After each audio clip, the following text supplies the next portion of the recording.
Assalamualaikum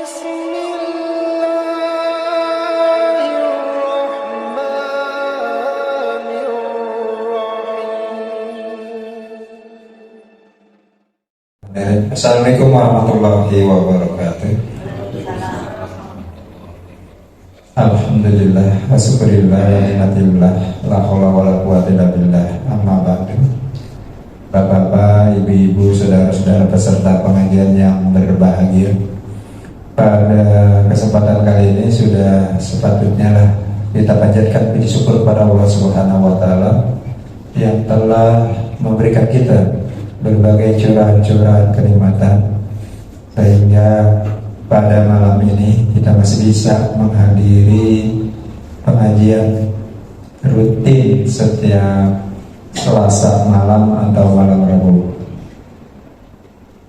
Selawat serta salam tak lupa kita curahkan kepada Nabi Muhammad SAW yang merupakan sesuatu hasanah bagi kita satu-satunya. Bapak Ibu yang berbahagia,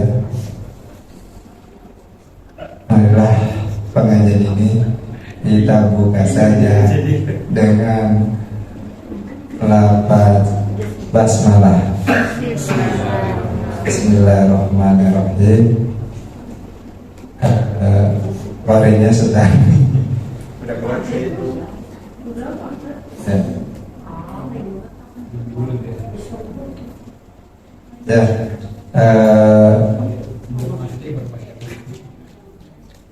Bapak Ibu yang berbahagia, seyogyanya malam ini diisi oleh ketua nanti, namun Pak ketuanya lagi kurang sehat. Saya dijawabin, alhamdulillah saya hubungi Pak Ustadz bisa hadir karena kebetulan belum dapat jadwal tempat lainnya Pak Ustadz ya, sehingga alhamdulillah. Semula saya agak bingung kalau ini nggak pada bisa, saya bingung nih kemana lagi saya carinya nih, apakah Ustadz Ali atau gimana nih saya, apa Ustadz dokter, kadang-kadang Ustadz dokter juga sibuk juga, makanya saya sempat gitu. Alhamdulillah pas saya hubungi Pak Ustadz katanya beliau bisa plong saya ya, plong hati saya, walaupun mana saya lagi ikut seminar tadi, waduh alhamdulillah dapat ya. Dan marilah kita dengarkan pembacaan kalam ilahi yang kali ini akan dibacakan oleh Ananda Naufal. Padanya dipersilakan. Bismillahirrahmanirrahim. Assalamualaikum warahmatullahi wabarakatuh.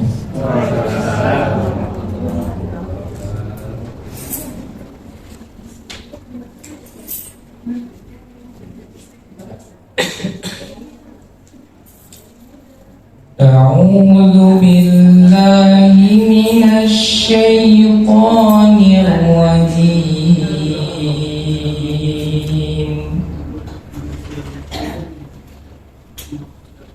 Bismillahirrahmanirrahim.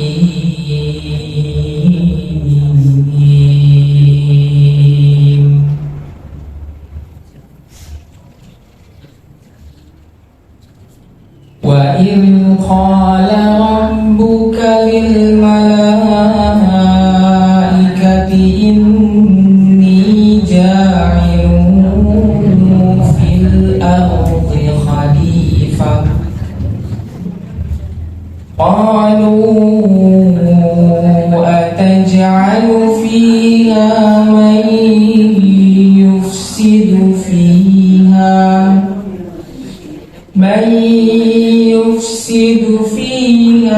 wa yasfiku dima' wa nahnu nusabbihu bihamdika wa nuqaddisu lak qala inni a'lamu ma la ta'lamun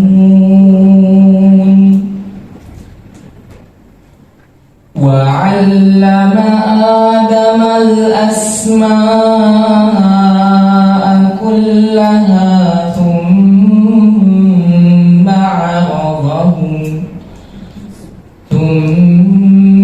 عرضهم على الملائكة فقال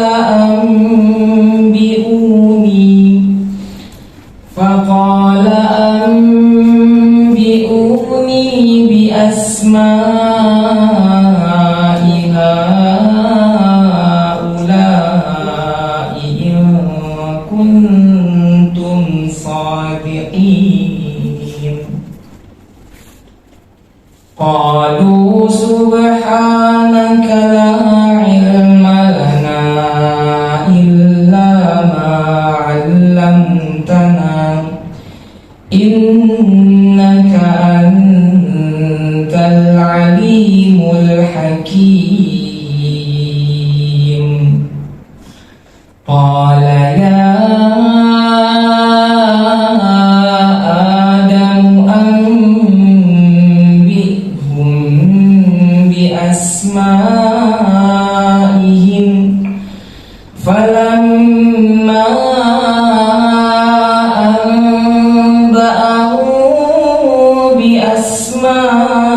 بأسمائهم قال ألم أقل لكم إني أعلم غيب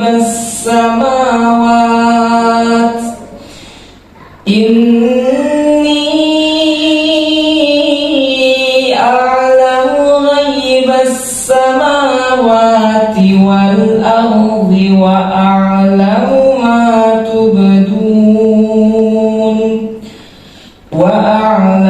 ما تبدون وما كنتم تكتمون.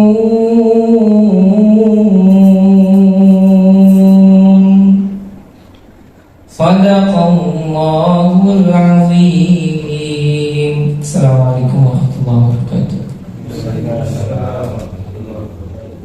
Sama-sama kita dengarkan pembacaan kalam ilahi. Mudah-mudahan baik yang membaca maupun kita yang mendengarkan mendapat rahmatnya dari Allah Subhanahu wa Ta'ala.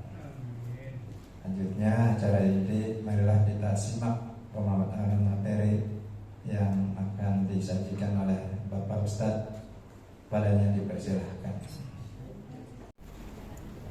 Innal hamdalillah nahmaduhu wa nasta'inuhu wa nastaghfiruh wa na'udzu billahi min shururi anfusina wa sayyiati a'malina may yahdihillahu fala mudilla lahu wa may yudlilhu fala hadiya lahu.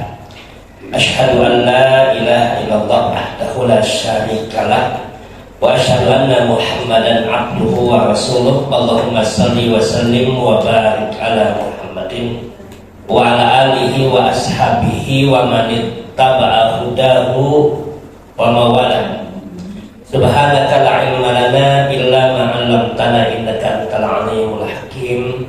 Allahumma anfa'na bima 'allamtana wa 'allimna ma yanfa'una wa zidna ilman. Allahumma inna nas'aluka ilman nafi'an wa rizqan thayyiban wa amalan mutaqabbalan. Ya iman, jamaah yang dimuliakan Allah Subhanahu wa taala. Pertama kita bersyukur kepada Allah Subhanahu wa taala pada malam hari ini kembali kita dipertemukan oleh Allah Subhanahu wa taala. Salawat dan salam pada nabinya Muhammad sallallahu alaihi wasallam, keluarganya, para sahabatnya, dan siapa saja yang mengikutinya hingga yaumul qiyamah. Ikhwatul iman yang dimuliakan Allah Subhanahu wa taala, kalau pada pekan yang lalu kita mengambil surat Al-Kahfi ayat 107 dan 108. Innal ladzina amanu wa amilus shalihat kanat lahum jannatul firdausi nuzulan khalidina fiha la yabghuna anha hiwala. ke dalam surat Al-Kahfi, bahwa Allah menyebutkan pada kita sesungguhnya orang-orang yang beriman dan beramal saleh, maka baginya adalah surga Firdaus. Surga Firdaus, mereka kekal di dalamnya dan mereka tidak minta dipindahin. Memang ada yang meminta pindahin dari surga.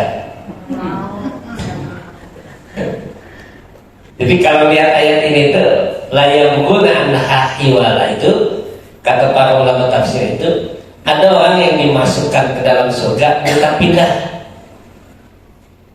minta relokasi, diminta kepengen naik tingkatannya lagi. Itu jadi bukan pengen masuk neraka ya, jadi kepengen naik tingkat lagi. Nah tapi dalam ayat tadi, orang yang Allah masukkan ke dalam Jannatul Firdaus itu, surga Firdaus itu, mereka kekal di dalamnya dan tidak pernah mereka minta dipindah. Gak ada di antara mereka yang minta dipindahkan, karena merasakan kenikmatan yang sudah paling terbaik. Maka nanti dalam kitab Ushulul Iman fi Dhawil Kitabi was Sunnati, dalam kitab Ushulul Iman itu disebutkan kepada kita apa sih yang dimaksudkan dengan surga itu. Maka dijelaskan bahwa yang dimaksudkan dengan surga itu darus thawab liman atau Allah, bahwa surga itu artinya adalah tempat kembali bagi siapa saja yang mentaati Allah Subhanahu wa Ta'ala. Itu surga, tempat kembali bagi siapa saja yang mentaati Allah Subhanahu wa Ta'ala. Wa mawdi'uha bis sama'is sabi'ati inda sidratil muntaha. Surga itu tempatnya di mana? Di langit yang ketujuh. Di langit yang ketujuh, di sisi Sidratul Muntaha. Di mana itu Sidratul Muntaha? Lihat dalam surat An-Najm. Surat An-Najm ayat 13 sampai 15. Surat An-Najm. Walaqad ra'ahu nazlatan ukhra inda sidratil muntaha indaha jannatul ma'wa. Tuh surga. Tepatnya di mana? Di langit yang ketujuh,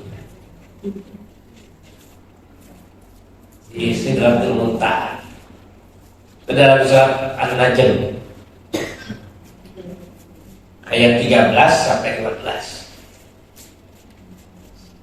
Dan wajannatun mi'atu darajah, dikatakan bahwa surga itu punya 100 tingkatan.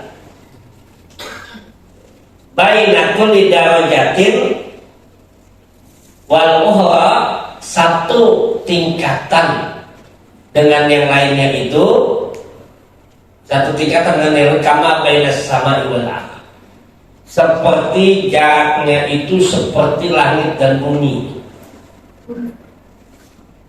Itu satu tingkatan. Ini ada 100 tingkatan. Kama ja'a fi Sahihil Bukhari, seperti yang disebutkan dalam hadis Sahih Al-Bukhari.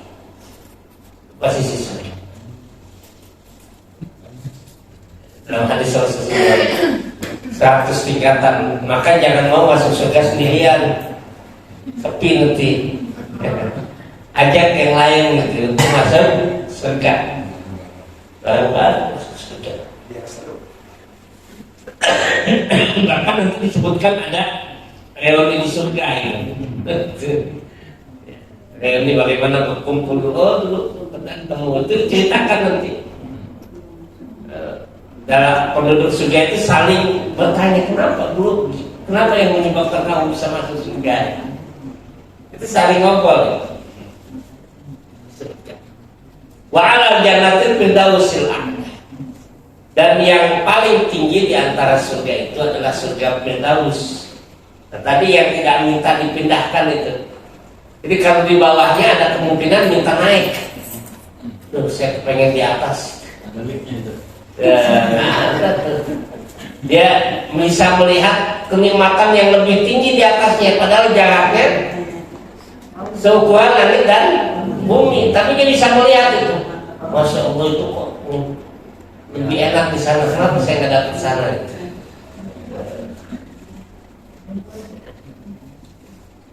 Itu yang disampaikan dalam hadis Nabi SAW. Kenapa tidak bisa dipindah? Karena surga Firdaus itu paling tinggi, paling tengah, mengalir aliran surga dari surga Firdaus. Wal jannatu mi'atu darajah. Dan itu wal jannatu samaniyata abwab. Dan surga itu samaniyatu abwab. Ada 8 pintu. Ada 8 pintunya. Kama ja'a fi hadis Sahal bin Sa'ad, seperti hadis Sahal bin Sa'ad dari Nabi sallallahu alaihi wasallam pada riwayat Imam Al-Bukhari, kata Nabi sallallahu alaihi wasallam, surga itu memiliki 8 pintu dan di dalam surga itu ada 1 pintu Ar-Rayyan yang tidak dimasuki kecuali oleh orang yang rajin berpuasa.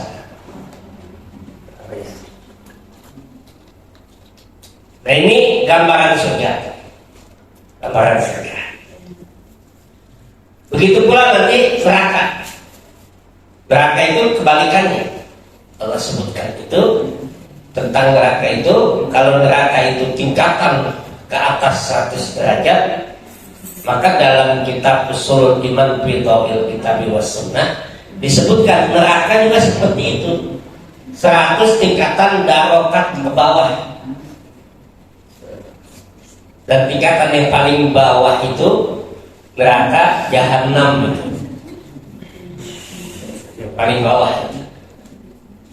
Jadi naik ke atas 100 tingkatan, ke bawah juga 100 tingkatan. Kalau surga ada 8 pintu, maka neraka pun ada 7 pintu. Dan disebutkan dalam hadisnya. Ada yang pintunya, pintu itu pintu eksekutif, itu untuk masuk neraka itu. Ya, pintu yang paling luar biasa. Nah, ini gambaran yang disebutkan oleh Allah Subhanahu wa taala dalam surat Al-Kahfi tadi, yaitu tentang orang yang beriman dan beramal saleh pasti akan Allah berikan kehidupan yang baik. Nah, bagaimana dalam kehidupan dunia dan bagaimana dalam kehidupan yang kita jalani ini? Kita lihat di dalam Al-Quran surat Ibrahim. Surat Ibrahim, surat yang ke-14. Surat ke-14. Ayat yang ke-27. Surat ke-14 ayat ke-27. Allah Ta'ala menyebutkan apa di situ? Surat Ibrahim itu, surat ke-14 ayat 27. Allah katakan yusabbitullahu alladhina amanu bil qawli tsabiti fil hayatid dunya wa fil akhirah. Allah katakan bahwa Allah akan meneguhkan orang-orang yang beriman dengan perkataan yang teguh ketika berada di dunia dan di akhirat.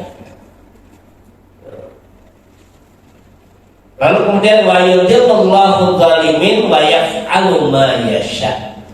Allah menyesatkan siapa yang Allah kehendaki. Orang-orang zalim tadi itu Allah sesatkan, dan Allah masukkan ke dalam surga atau Allah berbuat apa saja yang Allah inginkan. Itu memasukkan dia ke dalam surga dan sebagainya, itu Allah yang akan melakukannya. Tidak ada yang intervensi kalau Allah sudah memutuskan itu. Nah, dalam ayat ini kata para ulama tafsir bahwa orang yang dia meneguhkan kalimat la ilaha illallah tadi, karena ayat 27 itu nanti sambungannya ayat sebelumnya, Ibu. Ayat 26 dan 25 itu. Masalul ladina daraballahu masalan. Allah telah memberikan perumpamaan kepada kita. Apa yang Allah berikan perumpamaan? Daraballahu masalan. Kalimatan thayyibah, ucapan yang baik itu. Yaitu ucapan apa? Ucapan tauhid la ilaha. Ini kaitannya dengan ayat itu. Orang yang di Allah teguhkan dengan ucapan la ilaha illallah itu bil hayat di dunia wa bil akhirah. Allah berikan keteguhan di dunia dan di akhirat. Itu pasti Allah. Bagaimana di dunianya itu? Allah teguhkan pertama dalam surat 6 ayat 82. Yang kedua surat 41 ayat 30 sampai 32. Itu diantaranya saja. Dalam surat 6 ayat 82 itu Allah katakan alladzina amanu wa lam yalbisu imanahum bidzulmin ulaika lahumul amnu wa hum muhtadun. Ini ayatnya. Dan orang-orang yang beriman, alladzina amanu, mereka yang beriman kepada Allah Subhanahu wa taala. Walam yalbisu imanahum bidzulmin, dia tidak campurkan imannya dengan kesyirikan, dengan perbuatan zalim. Ulaika lahumul amnu wa hum muhtadun, mereka itulah orang-orang yang mendapatkan rasa aman dan hidayah. Jadi kalau dia sudah seperti itu, ya, beriman, tidak mencampurkan dengan kesyirikan apa yang Allah berikan itu, ulaika lahumul amnu, Allah akan berikan di dunia itu ketenangan. Ulaika lahumul amnu wa hum muhtadun, dan mereka itu Allah orang-orang yang memberikan cahaya hidayah, petunjuk, sehingga tidak tersesat di dunia itu. Tidak tersesat di dunia. Orang yang beriman. Nanti dalam surat Fussilat Allah tegaskan, innal ladzina qalu rabbunallahu tsumma istaqamu tatanazzalu alaihimul malaikah. Turun kepadanya para malaikat. Ini orang-orang yang beriman. Sudah turun tatanazzalu alaihimul malaikah. Allah takhafu wa la tahzanu. Jangan takut, jangan cemas, bergembiralah dengan surga yang dijanjikan. Itu orang-orang yang beriman. Nah, nanti dalam tafsir Imam Ibnu Katsir, tafsir Imam Ibnu Katsir ketika menyebutkan surat Ibrahim salam, ketika menyebutkan surat Ibrahim ayat 27 tadi, dibawakan hadis yang panjang itu. Hadisnya itu ada dalam riwayat Ahmad dari sahabat Nabi Barra bin Azib.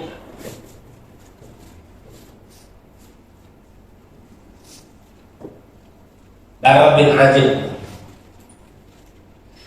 itu seorang sahabat Nabi SAW. Diceritakan bagaimana Allah berikan keteguhan orang yang beriman ketika dia berada dalam kehidupan akhirat. Nabi SAW itu menyebutkan tentang keteguhan orang-orang yang beriman tadi dalam kehidupan akhirat. Apa yang diceritakan oleh sahabat Nabi Barra bin Azib itu, kunna kharajna ma'a Rasulillah sallallahu alaihi wasallam ala janazatil Ansar. Kata sahabat Nabi, kami pernah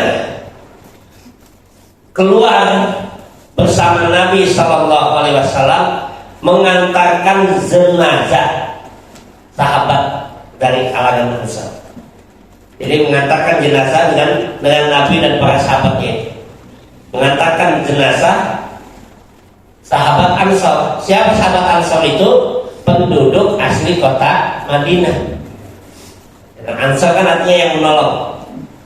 Muhajirin yang hijrah. Kalau muhajirin itu orang Mekah yang kemudian hijrah ke kota Madinah, maka disebut muhajirin.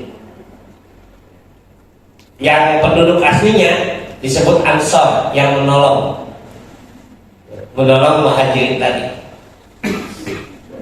Maka nanti di dalam hadis itu sampai sempat timbul kecemburuan gitu di kalangan sahabat itu. Sahabat Ansar merasakan cemburu dengan Nabi. Jangan-jangan kalau Nabi sudah Fathu Mekah, maka kami tidak akan dihiraukan oleh Nabi. Ada kecemburuan itu. Lalu kemudian diselesaikan oleh Nabi SAW. Kenapa setiap kali ada harta rampasan perang, apalagi waktu itu diisukan oleh orang munafik, maka harta rampasan perang Nabi memberikan kepada para sahabatnya, dan kaum muhajirin itu seringkali didapat lebih banyak karena dia orang yang tidak membawa hartanya hijrah ke kota Madinah. Itu sejarahnya. Nah, ini yang disebutkan dalam ayat tadi, apa yang dinyatakan dalam hadis Bara bin Azib tadi. Kami pernah mengantarkan jenazah kaum Ansar. Lalu tiba-tiba ketika sampai di kuburan, hadisnya itu. Ketika sampai di kuburan, fa'atainaha ilal qabri wa lam yulahat. Lalu jenazah itu dimasukkan ke liang lahat. Artinya sudah masuk liang lahat, sudah mau selesai kuburan. Lalu kemudian ditutup. Fajalasa Rasulullah SAW. Maka Rasulullah duduk dekat kuburan tadi itu, dia duduk. Dan diikuti oleh para sahabatnya. Duduk di sekeliling Nabi, menunggu apa yang ingin disampaikan oleh Nabi.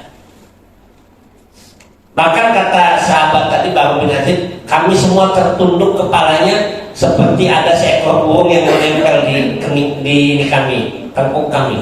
Jadi nggak mau mengangkat, nggak berani angkat kepala itu. Maka Nabi SAW berkata, Ista'inu billahi min adzabil qabri. Minta perlindungan kamulah kepada Allah dari azab kubur. 3 kali Nabi sampaikan itu. Ista'inu billah. Minta perlindunganlah kalian kepada Allah min adzabil qabr, dari azab kubur. Para sahabat terdiam. Apa nih azab kubur?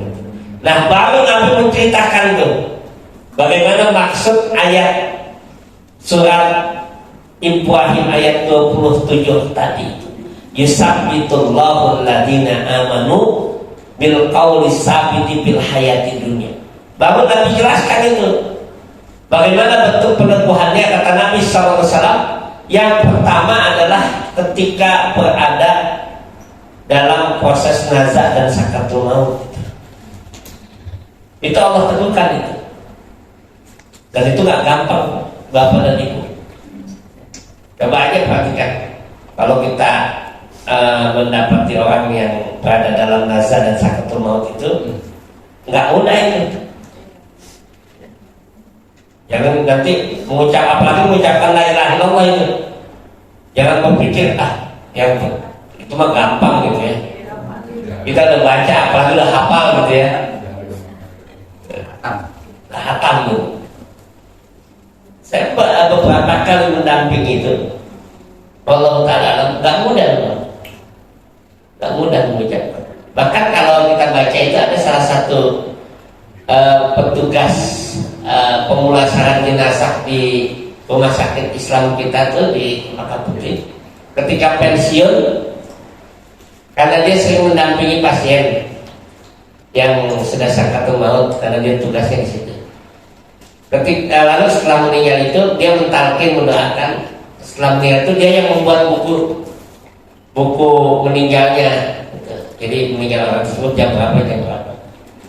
Nah, dia selama dia bekerja, dia iseng-iseng itu, nyatet misi pulang meninggalnya mudah, mengucapkan 2 kalimat syahadat.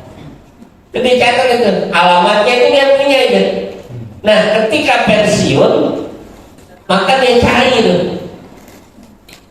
Dia pensiun lalu dia sempat berkunjung ke alamat yang dulu dia dampingi, sepertinya apa itu, husnul khatimah itu. Maka dia coba datang itu.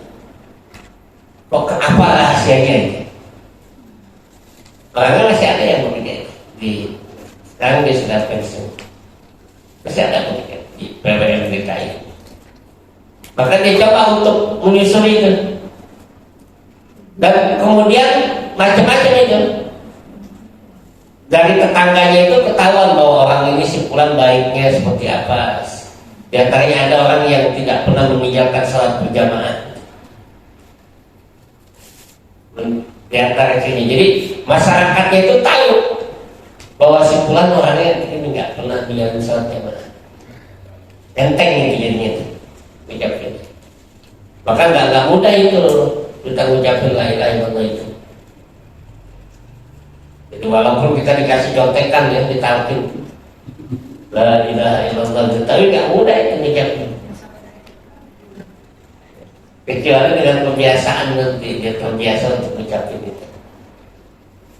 Nah ini kata Nabi SAW, istaizu bil adabil qabr. Kenapa? Karena nanti kamu setiap hamba mukmin itu ketika dia akan wafat didatangi oleh para malaikat. Pada saat itu malaikat itu datang dengan wajah yang putih bersih, pakaian yang putih bersih, lalu kemudian menimbulkan aroma wangi, dan para malaikat itu membawa kain kapan dari surga. Itu dalam hadisnya itu. Lalu kemudian dicabut ruhnya itu dengan pelan oleh malaikat maut itu, merasakan ketenangan.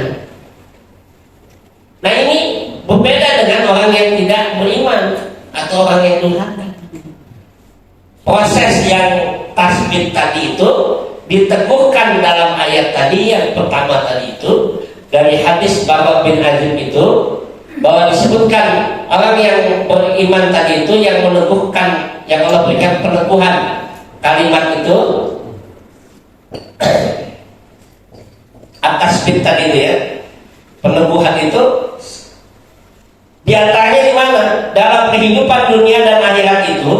Dalam kehidupan akhirat itu, yang pertama itu disebutkan dalam hadis tadi itu adalah ketika nazar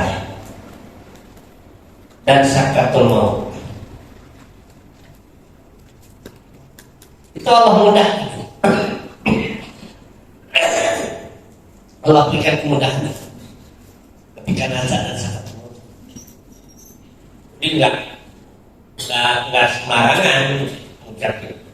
Karena man qala la ilaha illallah dakhala jannah. Kok enteng banget orang mengucapkan la ilaha illallah aja masuk surga. Tapi tidak semudah yang kita. Tidak semudah. Man kana akhiru kalamihi la ilaha illallah dakhala jannah. Siapa yang akhir ucapannya la ilaha illallah, dia akan masuk surga. Tidak akan mudah kalau dia tidak meyakini la ilaha illallah tadi. Dari proses nazar. Kemudian setelah itu sakaratul maut. Setelah sakaratul maut apa yang terjadi? Maka proses berikutnya roh itu dibawa menghadap ke langit. Jadi nggak sempat jalan-jalan gentayangan gitu ya.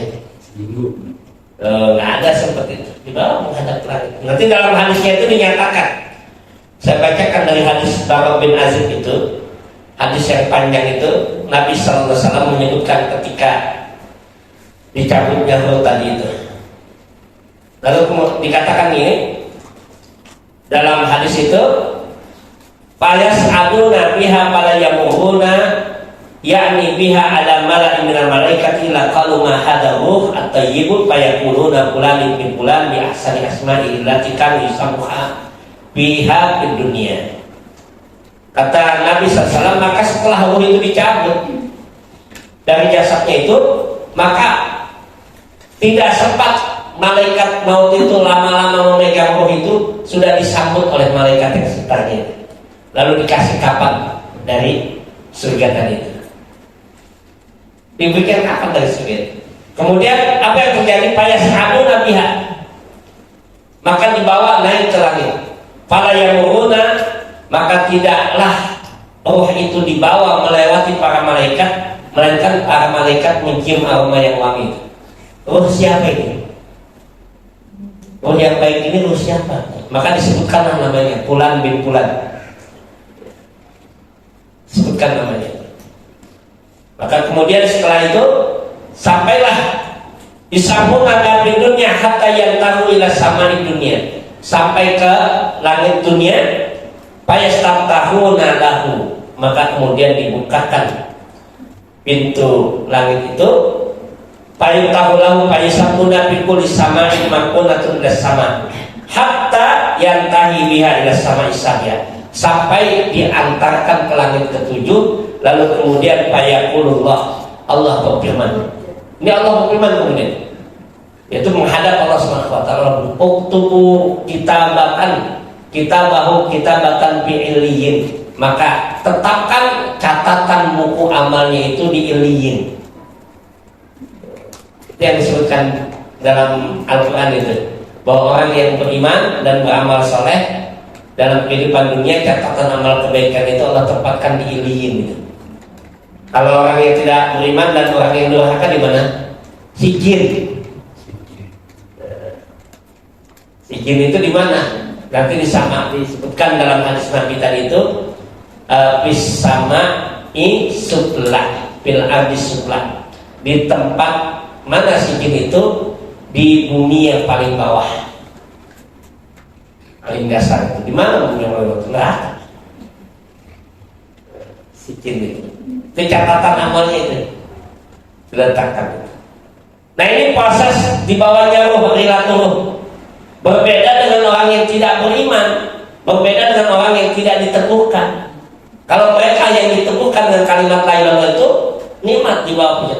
Tapi kemudian orang yang tidak diteguhkan dengan kalimat la ilaha illallah itu, Nabi mengatakan tidak, dia akan dibukakan pintu langit, dan setiap rohnya itu menimbulkan aroma yang bau busuk. Para malaikat berkata, siapa dia? Maka disebutkan namanya Fulan bin Fulan. Lalu kemudian dibawa sampai ke langit ketujuh, tetapi tidak dibukakan pintu langit. La tufattahu abwabas sama hatta yalijal jamalu bisamil hiyat. Allah katakan tidak akan dibukakan pintu langit. La tufattahu abwabus sama wala yadkhuluna jannah, dan dia tidak akan masuk surga hatta yalijal jamalu bisamil hiyat, sampai onta masuk lubang ya. Ada enggak? Hah? Tuh, onta masuk lubang jarum ada enggak? Ada.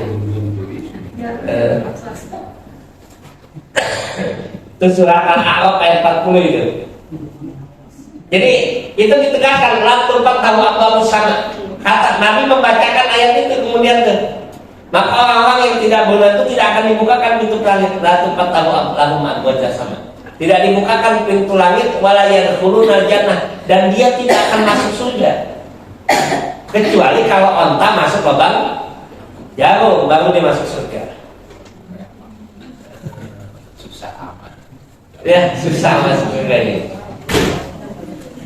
Nah, itunya ketika tidak dibuka pintu langit, apa yang terjadi? Patut rohu fil ar, maka kemudian roh itu dilemparkan, dikembalikan ke jasadnya. Sama dengan orang yang beriman.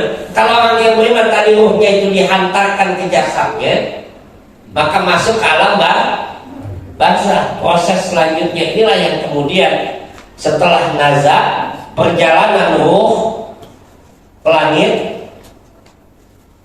maka kemudian roh itu dimasukkan ke alam barzah.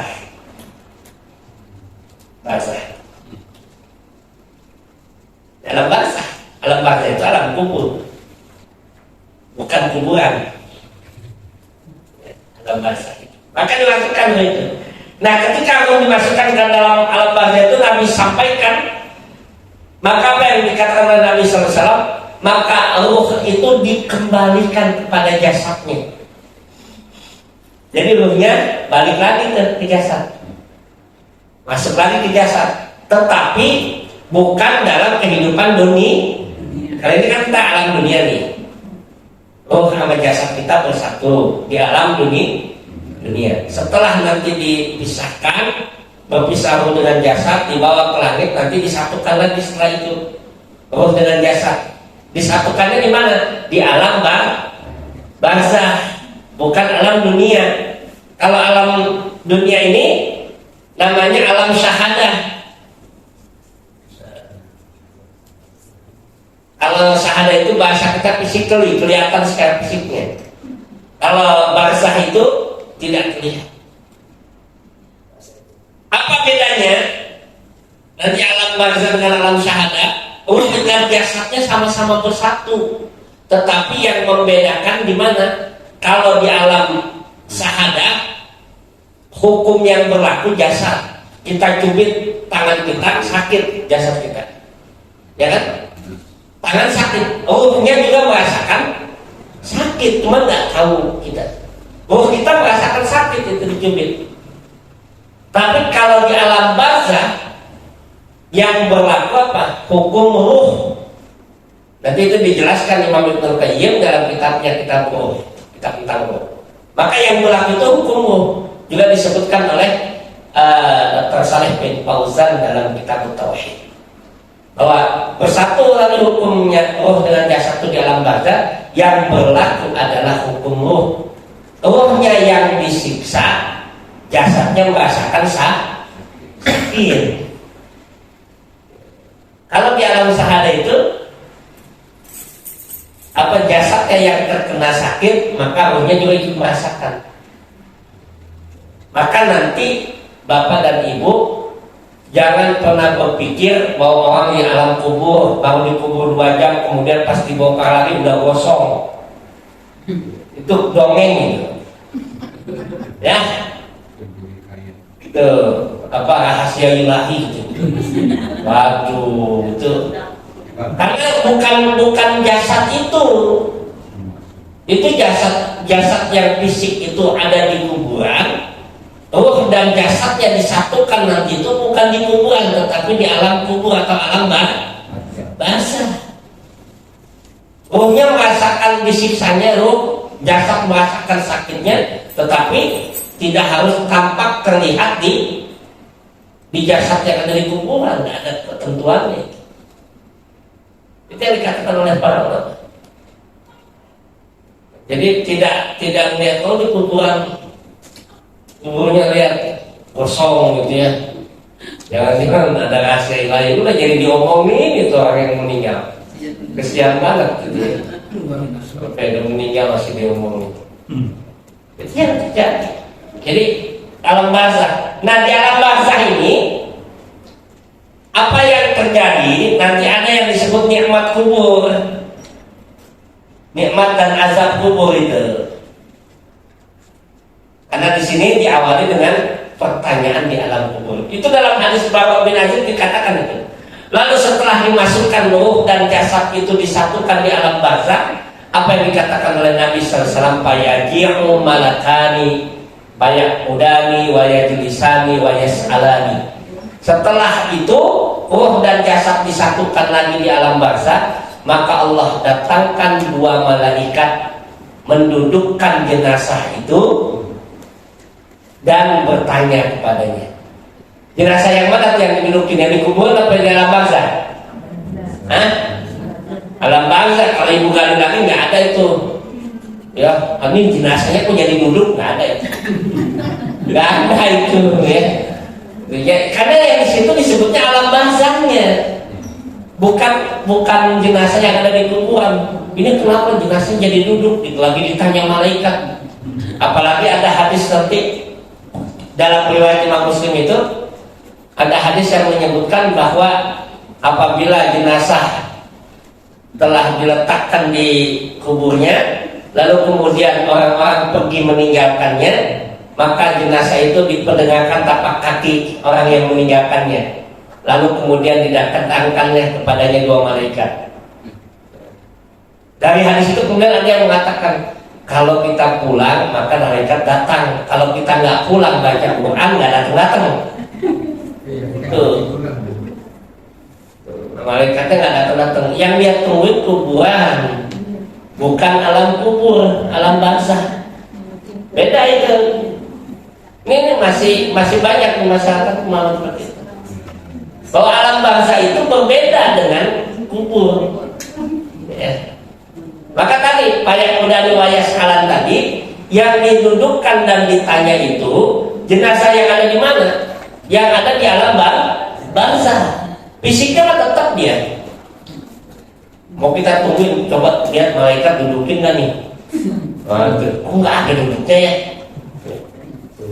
Nggak akan ketemu itu, karena yang didudukkan itu tiketnya lambat.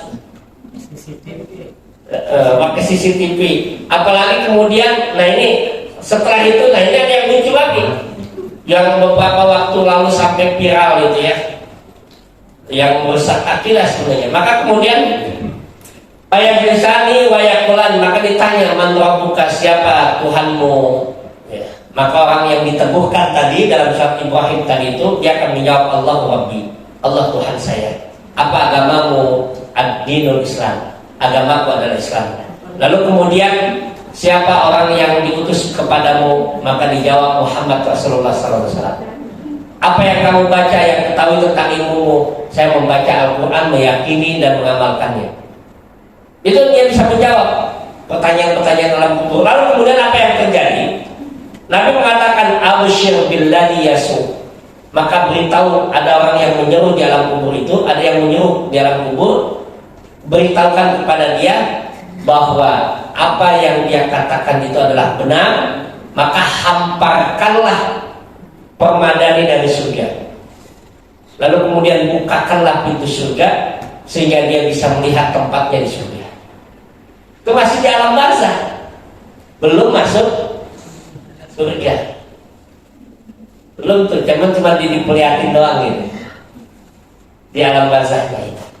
Sebaliknya, orang yang durhaka dan orang yang tidak beriman, kata Nabi SAW, apa yang terjadi orang yang durhaka itu? Maka kemudian ditanya, dia tidak bisa menjawab, hahaha, nggak bisa menjawab. Lalu kemudian Nabi SAW menyebutkan, Fayaqula lahu mahada rajul, yang tidak bisa menjawab, fayatihi min harriha wa sumumiha wa yudayyiqu alaihi qabruhu. Maka kemudian dipukulkanlah dengan cemetinya itu, cemeti yang dibawa oleh malaikat tadi itu, wa yudayyiqu alaihi qabruhu. Kemudian kuburnya disempitkan sampai tulang belulangnya itu gemetar. Jenazah di mana itu? Di alam barzah apa di kuburan? Di alam barzah. Kalau di kuburannya mah nggak kelihatan itu begitu aja, apalagi sampai geseng nggak ada. Yang terjadi itu di alam barzah. Maka kemudian digeletak sampai geletak tulang-tulangnya itu, lalu kemudian dia berteriak dengan suara yang keras, didengar oleh seluruh makhluk kecuali manusia dan jin. Karena kalau manusia mendengar siksaan itu kagak mau makan. Iya, langsung masjid penuh itu, musola langsung penuh itu. Ya, ini kalau mendengar. Maka yang ini beberapa waktu yang lalu heboh. Ada satu galian di satu wilayah di benua mana, kemudian galian itu dalam dan diteliti, dimasukkan mikro kamera itu yang kecil itu, lalu kemudian diperdengarkan, ternyata terdengar suara orang disiksa teriak-teriak. Jadi itu dongeng, bukan yang sebenarnya itu. Oh, fantasi yang dipakai ilmiah, seakan-akan betul dia diperdengarkan azab kubur. Enggak ada. Jadi itu bukan hal. Karena yang kata Nabi itu tidak bisa mendengarnya, tidak diperdengarkan. Semua bisa mendengarnya kecuali manusia dan jin, nggak bisa dengar. Mau pakai alat apapun nggak bisa. Sama seperti pemahaman dalam surat Al-A'raf itu, bahwa kata Allah Subhanahu wa taala, innahum yarawnahu, sesungguhnya jin itu melihat kalian manusia dari satu tempat yang kalian tidak bisa melihatnya. Artinya apa? Jin bisa melihat kita, kita tidak bisa melihat jin. Kalau ada orang melihat jin, maka orang itu adalah orang yang tidak normal. Yang normalnya itu nggak bisa melihat. Jadi kayak kita ini normal, nggak bisa melihat jin. Tapi kalau ada orang bilang, oh saya melihat, punya indera keenam, bukan, Anda nggak normal. Oh tadi saya melihat gini, oh ada sini, berarti Anda nggak normal. Ada masalah dengan Anda. Jadi begitu ayat itu. Dan tadi kalau ada yang misalkan mendengar teriakan ini, kata Nabi nggak ada yang bisa mendengar manusia. Kalau bisa mendengar, manusia tidak akan bisa untuk makan. Kenapa? Karena dia mendengar bagaimana pedihnya azab kubur. Nah ini terus itu ya, nanti habisnya panjang itu dari Bang bin Azib tadi itu. Tapi saya ingin katakan, begitulah peneguhan ya, yang dalam surat Ibrahim tadi itu.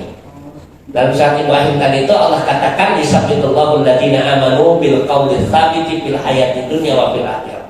Dalam kehidupan akhirat itu Allah berikan peneguhan, kekuatan bagi orang yang beriman karena dia mengucapkan kalimat syahadat la ilaha illallah. Perjalanan akhiratnya itu masih panjang itu, baru sampai sini doang. Selesai itu apa? Ada azab kubur, ada nikmat kubur. Selesai nikmat kubur dan azab kubur, ngapain? Nunggu sampai terjadinya hari kiamat.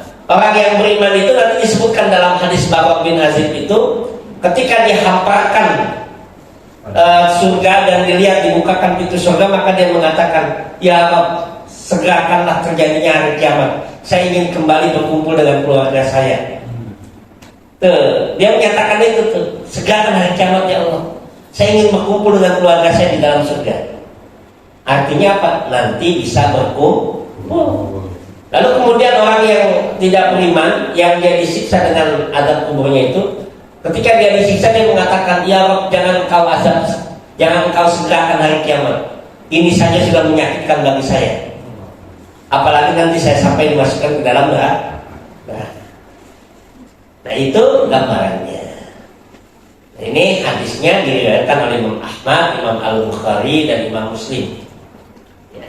Jadi hadis Bara bin Azib ini sangat panjang yang menyebutkan tentang Allah teguhkan orang-orang yang beriman tadi.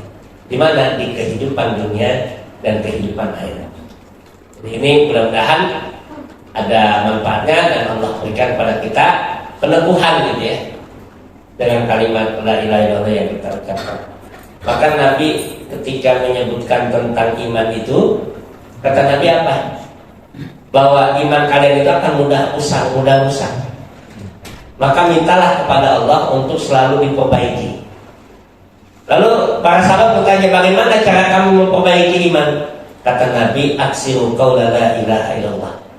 Perbanyak ucapan la ilaha illallah. Dan menjadikan zikir ya la ilaha illallah. Zikir kita pada sholat ya, dan sebagainya. Itu yang kita ucapkan.